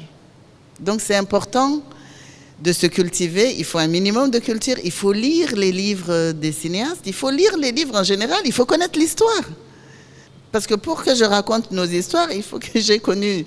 Voilà, alors, je suis d'une famille où on transmet, mais on peut aussi le trouver dans les livres. Et effectivement, moi, mes cultures, elles sont d'abord du Sahel, et puis après, avec cette force, j'ai pu m'ouvrir à d'autres cultures. C'est pour ça que nos cultures sont importantes. C'est pour ça que nos langues sont importantes. Si vous ne maîtrisez pas votre langue, vous ne maîtriserez jamais une autre langue. Sauf si vous êtes né dans le pays d'une autre langue, où vous avez appris cette langue-là. Mais sinon, vous ne pouvez pas. Parce que c'est tout un concept qu'il faut maîtriser. Et c'est ça aussi. Une langue, c'est tout un concept. Tout à fait. Il faut se connaître pour pouvoir connaître l'autre. Ou alors pouvoir transmettre à l'autre. Nous allons regarder la bande-annonce de Zinaira. Peut-être Marthe Toto veut poser une question avant. Et après, on va regarder la bande-annonce avant d'en commenter, d'en parler. Bonsoir Ramatou. Bonsoir, bonjour. Je suis très honorée d'être avec toi encore ici aujourd'hui parce que depuis l'autre jour, je suis derrière toi.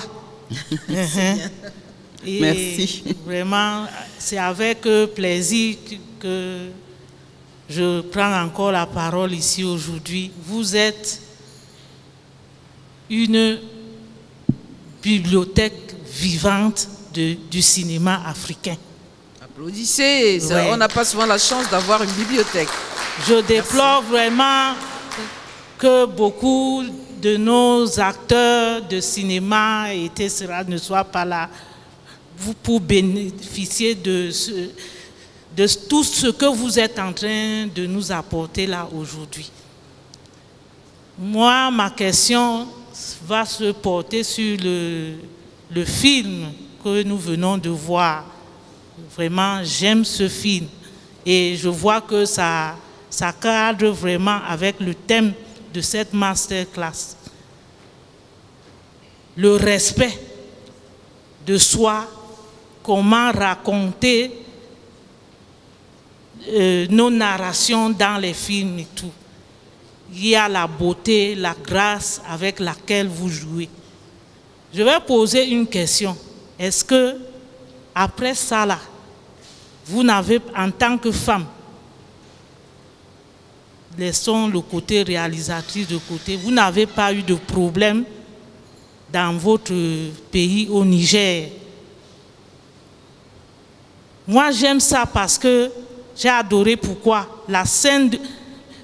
J'aime pas trop aller chez les marabouts. Je n'aime même pas, j'ai peur. Mais avec ça, ça me donne envie prochainement d'aller chez le marabout. Parce qu'on voit toujours que le marabout, c'est quelqu'un d'horrible. Quand sa case, c'est plein de choses repoussantes. Mais la grâce, la beauté avec laquelle vous interprétez le rôle du marabout, vraiment, moi, ça m'a fait plaisir. Merci. Oui, c'est pour ça que je demande encore que vous n'avez pas eu les problèmes, surtout avec les marabouts du Niger. Parce qu'il faut toujours nous épater, nous faire peur. Oui. Non, je n'ai pas eu de problème. Je n'ai pas eu de problème parce que je raconte nos histoires. Oui. Et le respect de soi dont vous parlez là, quand on a le respect de soi, on va aller chez le marabout.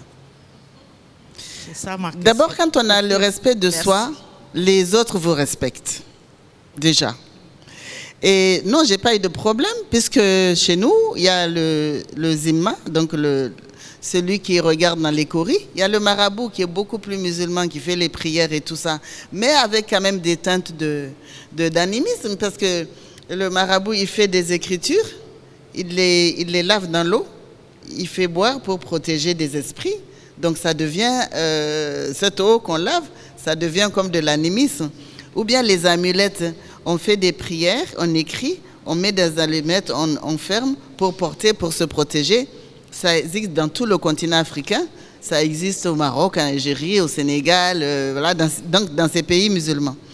Donc, je raconte nos histoires, j'ai jamais eu de problème chez moi, et je dis toujours, moi j'ai beaucoup de chance, je touche du bois, moi on m'aime beaucoup chez moi. On m'aime beaucoup chez moi, on me respecte chez moi. C'est bien. Ouais. C'est bien. Parce qu'on a l'habitude de dire que on n'est pas, nul n'est prophète chez soi. Moi, je suis peut-être prophète chez moi parce que vraiment, on m'aime beaucoup chez moi. Bravo, c'est une chance. On m'aime beaucoup chez moi. Et par rapport à ce que vous dites sur ce que vous pensez des marabouts, pareil, ça, ce sont des étrangers qui nous transmettent ça. D'ailleurs, dans la langue française, peut-être l'anglais est un terme pour ça, mais les Français disent un charlatan. Un charlatan, c'est pas sérieux. Mais quand vous pensez au rôle du marabout, au devin, moi je ne suis pas sûre qu'il voit l'avenir. Hein. Mais c'est quelqu'un à qui, ou une femme ou un homme, c'est comme nos psychologues. C'est comme nos prêtres pour la confession. C'est des gens à qui on va se confier quand on a un problème. On sait qu'on peut tout lui dire, il ne va pas raconter, que c'est un truc secret. C'est un petit confort pour soi, soit seul avec cette personne. Hein? Donc, et qui va vous remonter le moral. Parce que lui, il a l'habitude d'accueillir les misères du monde psychologique et tout ça, qui va vous donner des pistes. C'est même ça qu'on veut nous enlever, on ne veut même plus qu'on aille les voir. Indépendamment qu'on peut croire ou pas qu'il a de la magie ou il trouve des choses, mais même d'avoir une oreille qui vous écoute, c'est très important dans la vie. Tout à fait. Et donc, vous voyez, quand vous dites, oui, moi les marabouts, j'ai peur, j'ai machin, c'est ce qu'on nous a transmis. Mais c'est nos alliés, les marabouts, c'est ceux qui nous protègent. Et voilà le marabout Ce serait bien que tu la présentes quand même, c'est une grande actrice. Oui. C'est une grande actrice du Cameroun. On me le demande, je connaître. le fais avec beaucoup de joie. Hein, c'est Marthe Douala Toto, qui est l'une des plus grandes actrices africaines. Pionnière, oui. Elle a joué dans tellement de films au Cameroun que parfois j'oublie de la présenter parce que je crois que ça va de soi. Merci Marthe, merci d'être là toujours avec nous. Tu es l'une de nos membres membres les plus régulières. Elle est toujours présente. Oui, oui. Merci beaucoup d'être là. Et juste, je voudrais ajouter une chose avant de perdre le fil par rapport aussi à l'importance de nos histoires. Vous voyez récemment, là, il y a un film qui s'appelle Black Panther, qui a fait un succès phénoménal. Il y a là Woman King, avec Regina Viola Davis, qui sort dans quelques jours. Qui est en train de faire un succès phénoménal. Mais c'est des histoires africaines. Très africaines du Bénin. C'est africain. Les guerriers. C'est le point de vue des Africains américains qui ont leur point de vue sur leur culture ancienne, enfin leurs ancêtres aussi. Ils ont le droit de raconter. Mais voyez le succès que ça fait.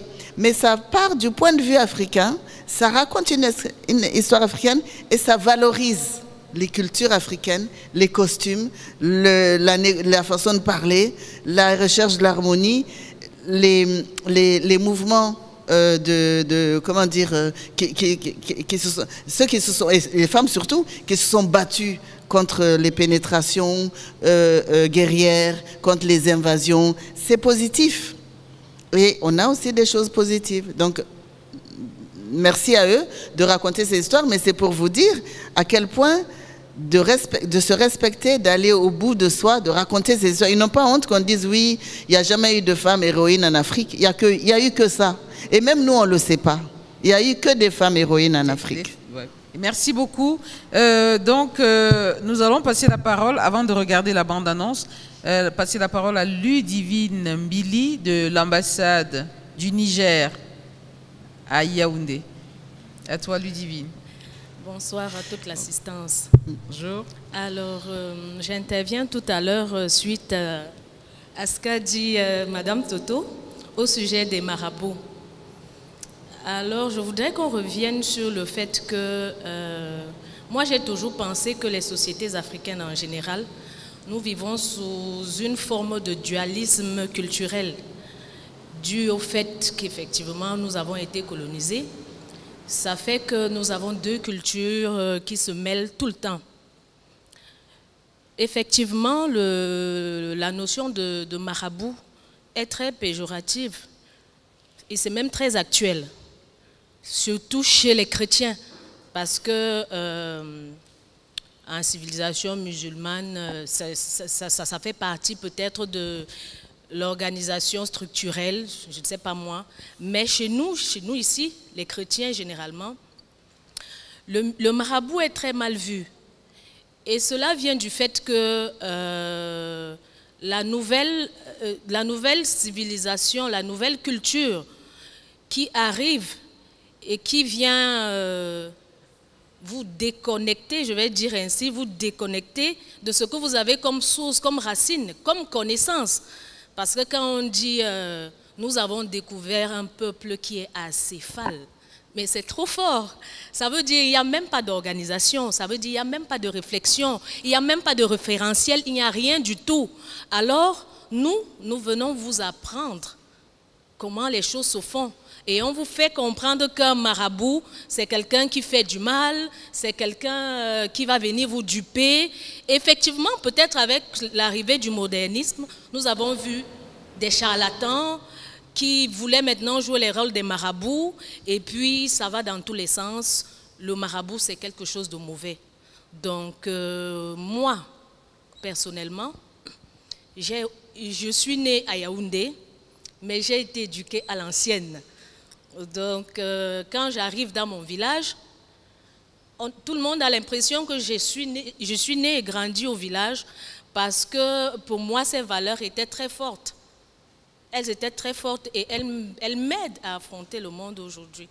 Maintenant, pour revenir à notre grande réalisatrice, je pense que depuis la première projection où j'ai eu l'occasion pour la première fois de voir votre œuvre, je me suis inclinée, je pense que je suis toujours inclinée par la grandeur de ce que j'ai vu, par la force de la présentation de la culture que j'ai vue. J'ai été tellement marquée. Parce que je pense aussi que le monde actuel, nous parlons de globalisation, de mondialisation, aujourd'hui, si quelqu'un n'a rien à apporter d'original, il serait vraiment difficile d'atteindre le sommet. Tout à l'heure, il y a une question qui vous a été posée de savoir, avec tout ce qu'il y a comme production cinématographique, pourquoi ce sont vos réalisations qui se retrouvent au top dans des grands festivals mondiaux, ainsi de suite. Je pense justement que c'est parce que vous êtes resté authentique. C'est parce que vous avez décidé de montrer au monde entier tout simplement ce que c'est que l'Afrique, parce que l'Afrique est victime de beaucoup de préjugés. Et nous avons vraiment besoin de plusieurs réalisations de ce type pour nous éduquer nous-mêmes à notre vraie réalité. Parce que ce qui nous a été enseigné, qui est même dans les programmes scolaires jusqu'à aujourd'hui, les débats sont dessus, nous voulons que les enseignements soient beaucoup plus internes, nous concernent, que nous ayons des figures emblématiques. Nous voulons des modèles sociaux, les vrais modèles sociaux qui reflètent l'Afrique. Nous ne voulons plus cette extraversion des mentalités, des goûts et tout, qui fait en sorte qu'un enfant au village, il connaît plus les acteurs américains au lieu de connaître ses propres acteurs. Il vient de dire qu'il faut une culture générale. Il faut prendre, mais garder d'abord ce qu'on est. Tout à fait. N'est-ce pas? Oui, oui. Et puis, merci beaucoup. Et puis, à propos des modèles, vous voyez, très souvent, je ne citerai pas de nom, on nous impose des gens farfelus comme modèle. Des gens farfelus qui ne nous représentent pas. Et on veut nous les imposer. Et d'ailleurs, ça ne prend pas. Les gens ne marchent pas. Ça marche chez eux, ailleurs, dans les gens qui veulent les imposer. Voilà. Mais c'est toute une stratégie pour désarticuler un peuple. C'est toute une stratégie, c'est un ensemble. Parce qu'effectivement, comme vous dites pour les marabouts, les chrétiens disent ça, mais nous aussi on dit que le prêtre c'est le marabout des chrétiens, c'est le marabout des blancs. On dit c'est le marabout, sauf que nous on ne le dit pas avec mépris. On dit, ah, ils trouvent leur bonheur là-bas. On ne le dit pas avec mépris. Nous, nos cultures, quand vous faites quelque chose qui n'est pas commode, qui ne doit pas se faire dans un pays, que vous êtes un étranger, on dit, ah, donc chez eux, c'est comme ça qu'on fait. Il faut les laisser. On ne dit pas c'est interdit. C'est interdit pour nous. Mais pas pour l'étranger, parce que l'étranger, il ne sait pas. Il fait comme on fait chez lui. Donc on respecte la culture de l'autre. Dans nos cultures, hein. Maintenant, nos cultures sont aussi, ont ici des influences d'autres cultures qui sont intolérantes et que nous sommes en train de rentrer dedans. Et c'est bien de se rendre compte de cela pour ne pas tomber dans ce piège-là. Parce que moi, je suis persuadée d'une chose, c'est à nous de sauver le monde.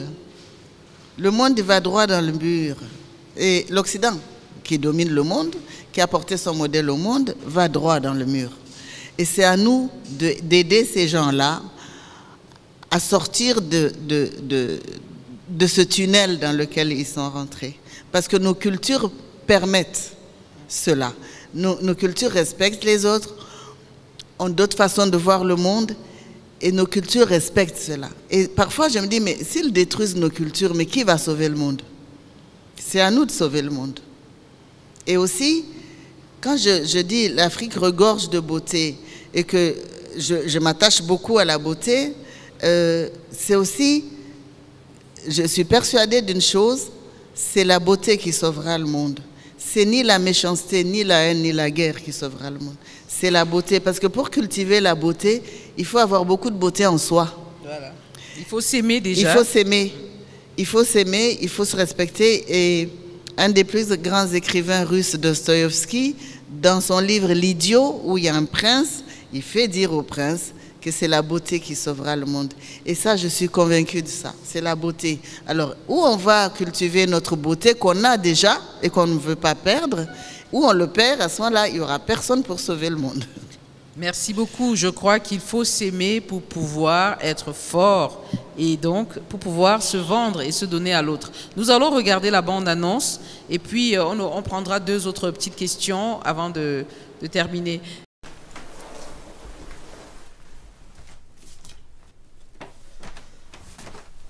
بس بمجلدي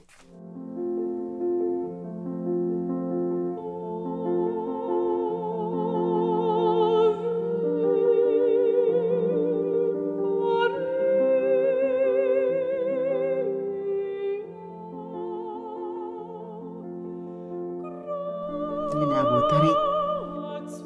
Aranga bacere amma jahannam gwaran bande. Ibilisi.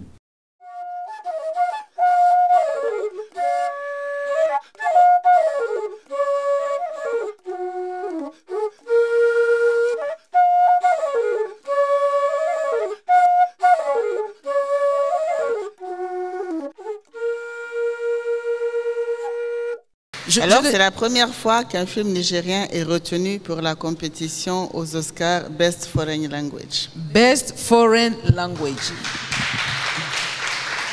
Merci. Moi, j'en appelle à tous ceux qui sont dans le monde de l'art, du cinéma. Racontons nos histoires en notre langue. Je pense que dans ce film, tu n'as pas usé que d'une seule langue nationale, mais tu as usé de plusieurs langues africaines. Dans ce film, il y en avait 3. Du Niger, il y avait le Peul, Sonrai et Hausa, et puis il y a en Bambara et en Moussi, parce qu'ils venaient d'ailleurs pour faire les scarifications et l'autre pour négocier un truc familial. Donc j'ai voulu qu'il y ait une des langues de nos voisins dans le film. Nous, on a cette chance-là dans nos films, on met quelques bribes, mais je pense qu'il faut y aller à fond. Et là, elle y est allée à fond, aussi bien dans la langue, mais également les costumes, les accessoires. Et moi, en regardant ton film, je l'ai vu en entier, hein, c'est Beau Prince, parce que moi, j'ai lu les histoires de nos héros de l'époque, quand il y avait les Sundiata Keita. C'était toujours ces beaux jeunes hommes avec de belles tenues, des turbans, mais ils étaient beaux dans l'histoire. Et toi, tu as ramené ça. Ça veut dire qu'on ne doit pas, c'est pas des tenues traditionnelles pour moi. C'est des tenues de chez nous. Et je voudrais que tu nous aides à le comprendre, à dire que nos habits, c'est pas des tenues traditionnelles. C'est comme les coiffures. Là, je montre nos coiffures. C'est des vraies sculptures, c'est de l'art, ces coiffures-là. Il faut les garder. Et c'est moderne, c'est d'aujourd'hui. C'est pas quelque chose d'il y a longtemps et qu'aujourd'hui on dit tradition comme pour dire c'est le passé. On se coiffe aujourd'hui. D'ailleurs, ici, où Marie-Noël aime bien me rappeler chaque fois que c'est l'Afrique en miniature. L'Afrique en miniature. Le Cameroun, c'est vrai. Je pense qu'il y a ces femmes peules-là qui viennent tresser les petites filles. Hein? Mais oui, il y a des bororo chez vous. Moi, j'ai grandi avec ces dames-là qui venaient, on les appelait les femmes bororo, ouais, qui venaient, des bororo. Ouais, ouais. Elles venaient tout le temps et c'est elles qui savaient faire les plus belles nattes. Oui. Tu avais des cheveux les plus crépus, elle arrivait avec du beurre de karité, elle te les lissait et elle te faisait de belles petites nattes. Aujourd'hui, ça s'est perdu parce que tout le monde voudrait porter la greffe. Oui, défriser les cheveux. Heureusement, pas tout le monde, parce que toutes les femmes qui sont ici ont leurs cheveux naturels. Applaudissez pour vous-même. Oui, ont leurs cheveux naturels avec de très belles coiffures. Pour nous. Hein, elles sont coiffées, d'autres sont avec des beaux foulards et d'autres sont bien coiffées avec des cheveux naturels. Et vous remarquerez une chose, si vous observez le monde, toutes les héroïnes africaines ont les cheveux naturels. Que ce soit Myriam Makeba, que ce soit Barbara Masekela, que ce soit Ramatou Keita, regardez, hein? Que ce soit Angela Davis, que ce soit Toni Morrison, regardez bien, Sojourner Truth à l'époque, Tubman, cette héroïne qui sauvait les garçons qui voulaient quitter les plantations d'esclavage et tout ça. Henriette Tubman, c'est ça son nom. Toutes ces femmes-là, et vous allez regarder, toutes les femmes héroïnes cultivées d'un haut niveau, il n'y a pas une qui a les cheveux non naturels. Et même Michelle Obama, depuis qu'elle n'est plus première dame, là, elle a les cheveux naturels. Elle est redevenue naturelle. Hein? Parce que peut-être que certainement, pour le préjugé, et vous savez, en plus, le cheveu, c'est important, hein, pour le préjugé des Blancs américains, parce que quand même, ils ont réussi quelque chose d'extraordinaire, les deux, là. Ils ont été élus 2 fois par une population en majorité blanche et en majorité raciste, parce qu'ils ne se le cachent même pas. Et donc, et d'ailleurs, c'est ça qui vaut un prix Nobel de la paix. Parce qu'arriver à ce que tout le monde soit d'accord avec vous, malgré le racisme, malgré la haine, malgré les préjugés, il faut être extraordinaire. Donc, elle a dû effectivement faire un peu des cheveux convenables, on va dire, entre guillemets. Et maintenant, parce qu'elle était peut-être, on lui a conseillé, peut-être qu'il fallait faire ça. Et maintenant, elle a les cheveux naturels. Et le cheveu, c'est important, parce que vous qui êtes des chrétiens, dans la Bible, Samson et Dalila, comment est-ce qu'on est arrivé à le vaincre? C'est parce qu'on lui a enlevé, on l'a rasé. Le cheveu, c'est la force. C'est la force. Hein? Donc, transformer vos cheveux, c'est vous affaiblir. Exactement, waouh. C'est vous réduire. Merci. Hein? Même dans la Bible, vous pouvez retrouver ça, la faiblesse. Comment on l'a affaibli? Parce qu'on lui a rasé les cheveux. Ah, merci beaucoup, merci. Quelqu'un veut poser une autre question et puis on va aller vers la fin. À toi encore, Steve. Déjà, félicitations à nouveau pour le film. J'ai remarqué qu'il y avait une sorte, je pourrais dire, d'ombre et de lumière. Il y avait cette d'ombre et de lumière. Jeu d'ombre et de lumière. Jeu d'ombre et lumière. Et il y avait justement cette façon parfois de laisser l'information telle qu'elle est, pour qu'on reste dans le naturel. Et cet homme qui est généralement à l'ombre et qu'on voudrait bien découvrir qui c'est. Je voudrais savoir quelle a été la place de l'ombre dans ce film et quel est le but recherché avec cela. De l'ombre, du jeu de l'ombre, de la pénombre, de la lumière dans ce film. Alors, vous voyez, quand vous parlez de lumière et d'ombre, vous avez vu la bande-annonce du long métrage et vous avez vu le court métrage. Et vous pouvez voir, c'est les mêmes images, c'est les mêmes lumières, c'est les mêmes signatures. Or, ce n'est pas les mêmes techniciens. Donc, du coup, à un moment, je me dis, mais donc la lumière et l'image aussi, c'est moi. Parce que ce n'est pas les mêmes techniciens. Et donc, c'est toujours le réalisateur qui dirige et qui dit, je veux ça, je veux ça. Et j'ai exactement les mêmes lumières et ce n'est même pas dans les mêmes pays que ça a été tourné. Mais j'ai voulu reconstituer et j'ai su le faire grâce aux techniciens, bien sûr, que j'ai dirigé, remettre ces images. Alors, l'ombre et la lumière, je ne comprends pas très bien votre question, mais moi, je suis d'un pays, parce que moi, depuis que je suis là, je n'ai pas vu le soleil. et chez nous, quand c'est comme ça, sans soleil, on dit, mon Dieu, c'est le paradis. D'ailleurs, même hier, je disais à ma soeur, je dis, mais ici, c'est le paradis, il n'y a même pas un rayon de soleil.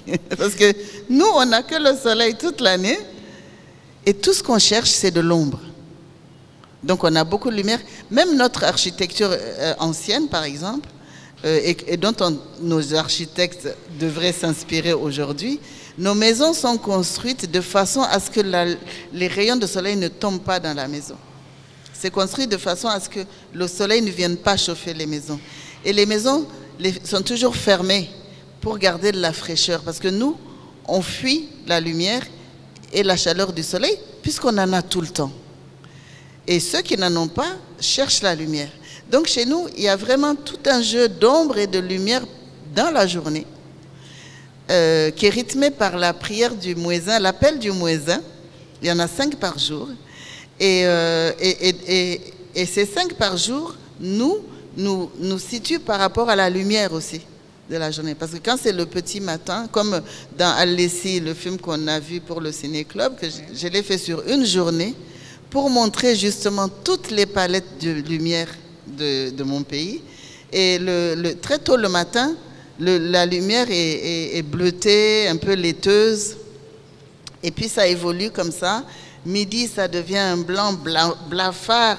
On ne peut même pas voir tellement c'est violent.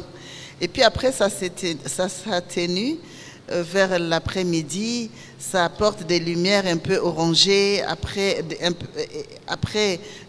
un peu jus de cola, vous voyez, les oranges très foncés. Après, ça passe au bleu clair, et puis bleu indigo, et puis bleu nuit. Et moi, bon. Et moi, quand je raconte ça à mes copines, elles disent, mais où est-ce que tu as vu du bleu nuit ici? Où est-ce que tu as vu indigo? Voilà. Moi, je le vois. Je vois ces jeux de lumière. qui rythme la journée. En général, au Sahel, je tourne l'hiver, parce qu'on a 4 saisons. On a un hiver qui est rigoureux. Il faut savoir qu'au Niger, on va jusqu'à moins 10 et de 45. Voilà, plus 45 à moins 10. Et il y a du soleil pratiquement tout le temps, sauf la saison de pluie qui dure à peine 2 mois et où peut-être on a 30 jours de pluie. Et donc j'aime tourner l'hiver parce que la lumière est extrêmement belle et le ciel est un bleu, c'est extraordinaire. Donc cet hiver, on commence à peu près vers mi-novembre jusqu'à mi-janvier. C'est à peu près les moments où je tourne mes films pour capter cette lumière et cette palette de couleurs. Voilà. Je ne sais pas si j'ai répondu à votre question. Encore une autre? Non, c'est une petite indiscrétion. Oui. J'ai remarqué que c'était la même actrice et j'ai eu l'impression, la même actrice, oui, que dans le coup. Et j'ai comme eu l'impression qu'il y avait quand même quelques traits de ressemblance. Tu as réussi le tour de main de faire une fille qui est une très belle actrice. Parce que chez nous, on ne laisse pas toujours ses enfants aller dans ce métier, comme tu le disais. C'est ma fille qui voulait suivre le chemin du cinéma aussi. Et j'ai dit, voilà, parce que parfois les gens se plaignent que les parents n'ont pas voulu qu'ils fassent de l'art et tout ça. Et j'ai dit, tous les parents ont envie que leurs enfants soient dans le confort. Et l'art, c'est aléatoire. Il y a des grands peintres qui sont morts dans la misère. Aujourd'hui, on vend leurs tableaux à des millions de dollars. C'est les Van Gogh, etc. Et donc, quand elle est venue me dire qu'elle voulait suivre ce chemin, je lui ai dit, j'ai pas très envie, mais je ne t'empêcherai pas de faire. Mais tu vois comment c'est difficile, sache dans quoi tu rentres. Mais moi, si j'avais le choix, parce qu'elle était dans les grands, elle a eu le bac, elle était en Hippocagne, dans les grandes écoles, si j'avais le choix, je continuerai Hippocagne. D'ailleurs, elle a fait ses études, hein, elle a en philo, elle a fait philo aussi. et voilà, mais j'ai dit, je t'empêcherai pas. Enfin, voilà, mais j'avais pas très envie. Moi, j'aurais voulu aussi qu'elle soit médecin, avocat, qu'elle ait un salaire, tout, voilà. Et ça, c'est tous les parents. Et même moi. Donc voilà. Mais elle a voulu faire ça. Elle a étudié aux États-Unis l'art du cinéma et le acteur studio. Elle a fait Lee Strasberg. Mais quand j'écrivais ce scénario, elle avait autour de 10 ans. Et donc, je voulais lui donner le rôle de la petite fille qui est dans le film. Mais quand j'ai passé des années à chercher des fonds pour le faire, ben, elle avait déjà 18 ans. Donc, j'ai dit, bon, ben, tu fais le rôle principal, mais tu vas être castée avant. On a fait un casting. Hein. Et l'autre chose, pour vous dire l'importance des langues, moi, je fais des films que dans nos langues. Ma fille, elle est née à Paris, elle a grandi à Paris, son père n'est pas nigérien. Ils sont des mélanges égyptiens, français, allemands. Et si je n'avais pas parlé la langue à ma fille, depuis qu'elle est née, je lui parle que son raï, qui est ma première langue. Ma langue maternelle, c'est le peul, je ne le parle pas parce que ma mère ne nous a pas parlé peul. Mais je lis et j'écris le peul. Si je ne l'avais pas parlé et qu'elle veut être actrice, je vais faire des films où elle ne pourrait pas jouer. Vous voyez comment la transmission, c'est important. Et apprendre une culture, ce n'est pas seulement la langue, il y a tout. Vous voyez comment elle joue au dara, je ne sais pas comment vous appelez ça. Le songo. Comment elle joue. Ben, si elle ne jouait pas ça depuis petite, elle n'aurait pas cette dextérité, parce qu'il y a une façon de jouer, hein. Ça se voit qu'elle est trempée dedans. On a toujours joué ça avec à la maison à Paris. Voilà. Donc on peut avoir des enfants à l'étranger et leur transmettre nos cultures et nous transmettre nos langues. Et c'est une richesse pour eux parce qu'ils se retrouvent en possession de 2 continents, de plusieurs langues, de plusieurs cultures, etc. etc. Donc, à plus forte raison, nous qui sommes sur place, hein, pour ceux qui sont sur place, ça devrait être tout naturel de transmettre sa langue, son identité, sa culture aux enfants. Moi, je voudrais te poser une dernière question qui me brûle les lèvres. Je peux parler d'été, du cérémonial de thé. Bon, il y a le thé. Il y a le thé. Oui, juste un résumé. Le cérémonial du thé qu'on a vu dans le film. Oui. Parce que dans mes films, il y a toujours l'appel de Mouezin, ça scande la journée, c'est comme ça. Oui. Peut-être vous, c'est plus de ce côté-ci du Cameroun, les cloches, s'il y a encore des cloches, je ne sais pas. Oui, aux églises, dans les églises, oui. Voilà. Et puis, il y a toujours le cérémonial du thé, parce qu'on a un cérémonial du thé. On a le thé sahélien, qui est un thé qui est cuit, qui se fait, c'est toute une cérémonie. Ça se fait sur plus d'1 heure et avec 3 services. Voilà. Il y a le premier qui est très fort, le second qui est moyen et le troisième qui est très doux. D'ailleurs, le troisième, on dit qu'il est insignifiant comme l'amour, comme la mort. Comme la mort. Le premier est fort comme la vie. Il est rude comme la vie. Le deuxième est doux comme l'amour. Et le troisième est insignifiant comme la mort. Et on le donne à qui, le troisième? Alors, c'est les enfants, c'est les femmes qui ne veulent pas le fort, c'est les garçons qui n'aiment pas le fort. Voilà. Mais c'est insignifiant. C'est pour dire aussi, quand vous voyez ce cérémonial, c'est pour dire que on ne donne aucune importance à la mort. Hein? Donc, vous voyez, une langue qui est plus forte que la mort. Nous, la mort, ça ne nous arrête pas. On ne donne aucune importance à la mort. Et d'ailleurs, un truc qui étonne beaucoup les étrangers, quand il y a des grandes cérémonies et qu'il y a un décès, on n'arrête pas la cérémonie. On va la faire moins festive, bien sûr, mais on n'arrête pas. Un mariage ne s'arrête pas à cause d'un décès. Un baptême ne s'arrête pas. On le fait. Elle va être moins festive, mais on le fait.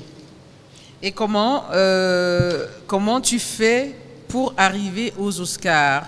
Ça, c'est ma première question, parce que c'est un cheminement. On ne fait pas que des films et on arrive aux Oscars. Aide-nous à comprendre comment on fait pour être aux Oscars.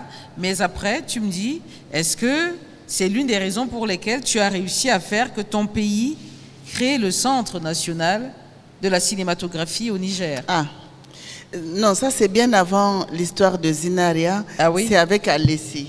Quand Alessi d'accord, a été dans les plus grands festivals du monde, et c'est la première fois que c'est arrivé au cinéma nigérien, et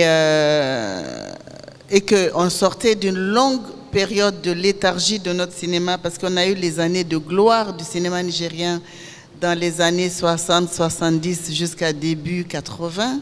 Après, on est retombé complètement.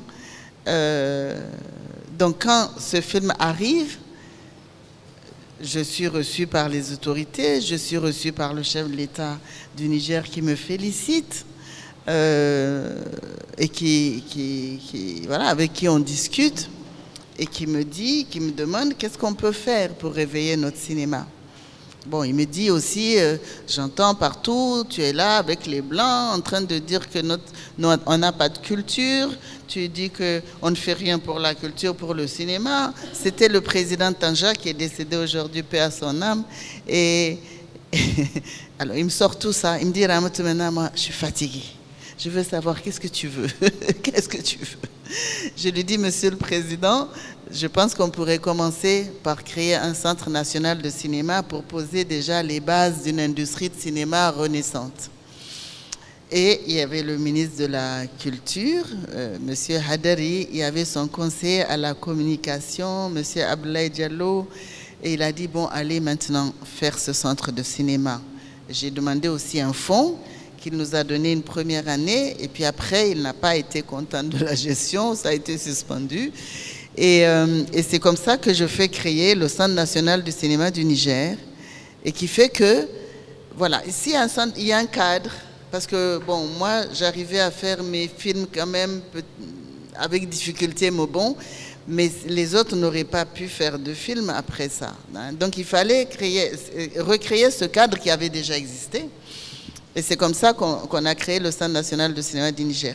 Alors, pour les Oscars, d'abord, c'est des structures qui surveillent les films qui sortent et qui demandent même à voir vos films. Voilà.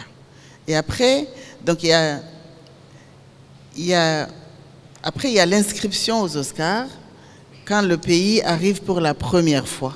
C'est tout un travail. Je ne vais pas rentrer dans les détails, mais ça nous a pris pratiquement 1 an. Ah oui. Et oui, parce que comme on n'est pas des pays de cinéma, quand ils vont nous demander quelque chose, ben on ne l'a pas. Ils disent, il y a combien de salles chez vous? Ben il n'y a pas. Donc s'il n'y a pas de salle, alors vous avez fait un film pour qui?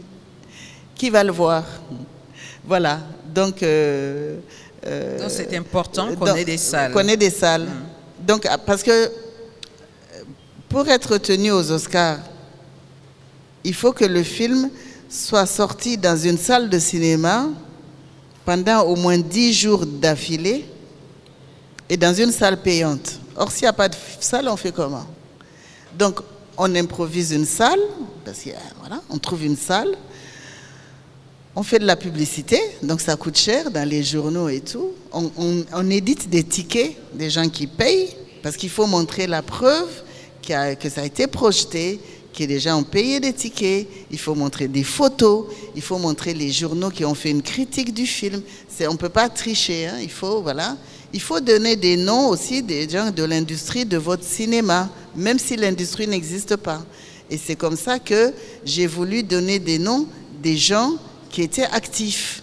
Parce que comme ça, ils retiennent ces noms-là dans les grands festivals ou bien aux Oscars. Ils savent qu'ils cherchent des noms de gens dans l'industrie du cinéma du Niger.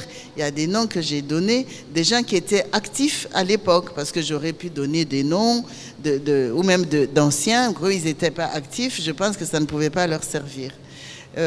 Voilà, donc c'est comme ça aussi qu'on crée tout un groupe, hein, de personnes qu'on va dire, ben, si on cherche Niger, voilà les noms, on peut choisir un tel, une telle, un tel, une telle.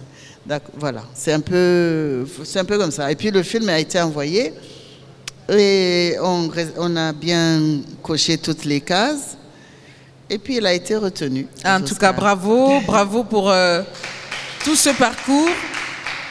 Bravo pour toutes ces explications également, parce qu'on en a eu pas mal, mais je pense qu'on peut continuer parce qu'il y a encore d'autres questions. Et je voulais juste dire, pour finir avec les Oscars, oui. Il y a un festival américain qui est extraordinaire qui s'appelle Palm Springs International Film Festival. C'est à Palm Springs, un très bel endroit. Et Palm Springs, ça faisait un moment qu'ils nous demandaient d'envoyer le film, mais on était tellement occupés pour les Oscars qu'on n'a pas vu leur demande. Et vers la fin de la campagne des Oscars, parce qu'il y a une campagne aussi des Oscars à faire qui coûte très cher, vers la fin de la campagne, enfin, ça coûte cher, mais nous, on fait avec nos moyens, hein, parce qu'il y en a qui mettent des millions de dollars pour la campagne des Oscars. Pardon. Donc, vers la fin, il y a mon assistante qui voit le truc de Palm Springs. Elle dit, quoi, Palm Springs nous cherche? Parce que Palm Springs prend, dans son festival, il a une section, il prend les films qu'il considère, parce que tout est subjectif, qu'il considère comme les meilleurs films qui ont été projetés aux Oscars pour Best Foreign Language.